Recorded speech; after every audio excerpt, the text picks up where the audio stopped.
Bismillahirrahmanirrahim. Assalamualaikum warahmatullahi wabarakatuh. Alhamdulillahillazi allamal bayan. Wassalatu wassalamu ala sayyidina rasulul anam wa ala alihi wa sahbihi wa man tabi'ahu ala dawam. Amma ba'du, rabbi shrah li sadri wa yassir li amri wahlul 'uqdatam min lisani yafqahu qawli. Para hadirin yang budiman dan sahabat narasi dimanapun saja Anda berada, alhamdulillah pada kesempatan kali ini kita bersyukur kepada Allah karena kita sudah sampai pula hari yang kedua di bulan suci Ramadan ini.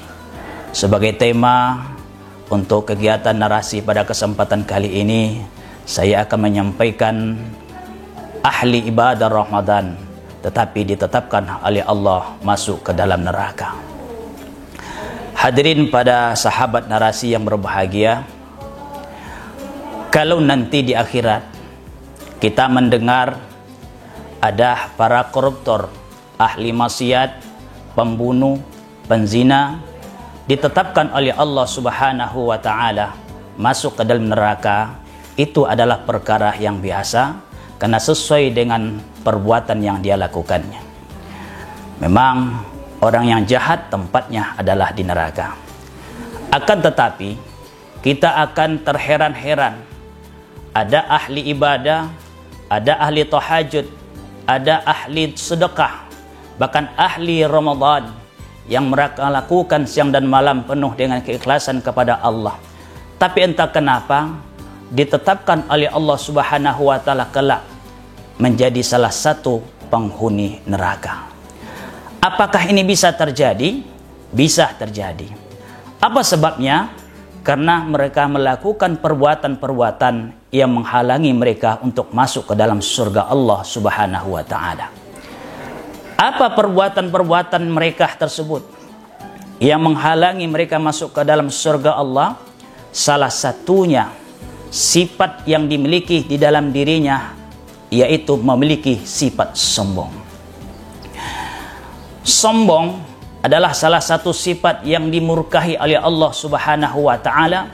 Mereka walaupun ahli ibadah, ahli Ramadan, tetapi kalau ada sifat sombong di dalam dirinya, maka tidak berhak untuk masuk dalam surga Allah Subhanahu wa taala. La yadkhul jannata man kana fi qalbihi misqala dzarrah min kibrin. Tidak akan masuk surga seseorang yang apabila di dalamnya terdapat kesombongan walaupun hanya sebesar biji sawi. Suatu ketika sahabat Rasulullah bertanya, "Ya Rasul, saya senang memakai baju dan sepatu baru. Apakah saya ini termasuk orang yang sombong?"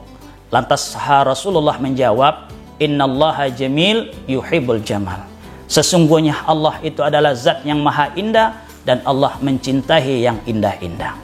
Sesungguhnya orang yang sombong itu, kata Rasul, ada dua ciri. Yang pertama adalah batarul haq, yang kedua adalah ghammatin nas. Batarul haq menolak kebenaran, ghammatin nas adalah meremehkan orang lain.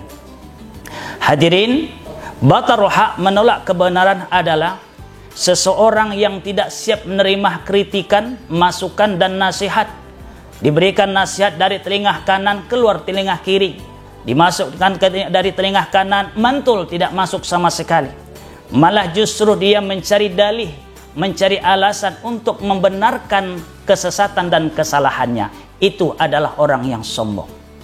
Contoh, ada seorang Pak Haji, seorang imam yang bergelar Pak Haji, dikritik oleh seorang santri yang baru saja tamat pondok pesantren. Ketika jadi imam, setelah selesai sholat, seorang santri berkata kepada sang imam, "Pak Imam, menurut bacaan yang saya dengar tadi, sesuai dengan ilmu yang saya pelajari, maka sesungguhnya Pak Imam ada kesalahan sedikit di situ." Pak Imam yang sombong akan berkata, "Hei anak kecil, engkau baru lahir, saya sudah bergelar Pak Haji." Ini adalah sombong, menolak kebenaran. Yang kedua adalah ghammatin nas, meremehkan orang lain. Silakan kita memiliki rumah yang bagus, mewah, indah, tapi jangan pernah hina orang yang hanya tinggal ngontrak. Silakan kita memiliki fasilitas mobil yang lengkap, mahal, berjalan kemana-mana terasa nyaman, tapi jangan pernah hina orang yang sedang berjalan kaki, karena ini adalah namanya sombong. Hadirin sahabat narasi yang berbahagia, sebab sombong ini sebenarnya terjadi karena ada 4 faktor. Salah satu yang pertama, karena jabatannya, merasa dirinya yang paling tinggi jabatannya, yang lain semuanya adalah rendah. Yang kedua adalah karena faktor ibadah, merasa dirinya yang paling hebat, yang paling taat, yang lain adalah semuanya rendahan. Yang kemudian karena faktor ilmu, merasa dirinya yang paling berilmu, yang lain bodoh semuanya.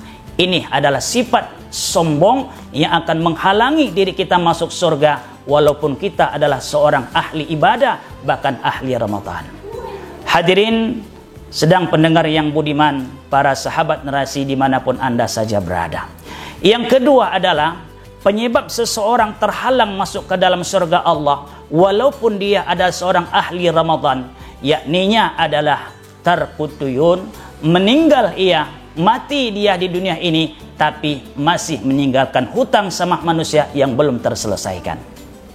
Suatu ketika sahabat Rasulullah SAW menghadapkan seorang jenazah untuk hendak disolatkan kepada Rasulullah. Lantas sebelum disolatkan, Rasul bertanya kepada sahabat, "Wahai sahabat, adakah bulan ini memiliki hutang?" Sahabat menjawab, "Ada ya Rasul, hutangnya sebanyak 3 dirham. Kalau begitu, kalianlah yang solatkan, saya tak mau menyolatkannya."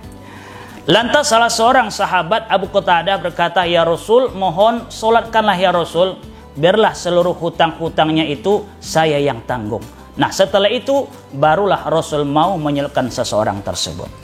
Hadirin, mendengar, membaca daripada hadis ini, maka kita bisa memahami betapa Rasulullah SAW sangat membencihi orang yang kalau sudah mati, namun ada hutang yang belum diselesaikannya sesama manusia. Kaum muslimin yang berbahagia, kita tahu bahwa orang yang memiliki keampunan dosa yang paling banyak di sisi Allah Subhanahu wa taala adalah orang yang mati syahid. Di mana Rasul katakan, "Yughfaru li syahid kullu dzanbihi." Allah mengampunkan seluruh dosa kesalahan bagi orang yang mati syahid.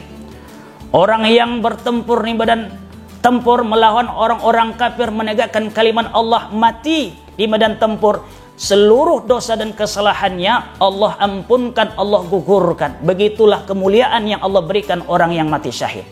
Bahkan orang yang mati syahid akan dimasukkan ruhnya ke dalam burung hijau, di mana burung hijau ini terbang di singgasana surga. Begitulah kemuliaan di mana Allah mengampunkan seluruh dosa kesalahan orang yang mati syahid. Tapi kata Rasul, ila dain, kecuali kalau dia masih meninggalkan hutang. Kalau orang yang mati syahid yang begitu Allah muliakan, begitu dosanya seluruhnya Allah ampunkan, tapi kalau masih dia menyisihkan hutang kepada sesama manusia yang belum diselesaikannya, maka akan terhalanglah dirinya untuk masuk ke dalam surga, walaupun dia adalah ahli ibadah, walaupun dia adalah ahli surga. Hadirin para sahabat narasi yang budiman, di mana saja Anda berada. Maka karena itulah, setiap ada orang yang mati meninggalkan dunia, ada salah seorang keluarga sebagai perwakilan akan menyampaikan sepatah kata kepada hadirin. Hadirin, seandainya jenazah yang di depan kita ini masih menyisihkan hutang di antara kita, maka silakanlah, tuntutlah, ambillah kepada kami sebagai keluarga ahli waris yang ditinggalkan. Kaum muslimin yang berbahagia, sahabat narasi yang budiman dimanapun saja Anda berada. Jadi oleh karena itu, kalau kita punya hutang, pikirlah, ingatlah, 500 kita pernah meninggalkan hutang, 500 itu adalah hutang.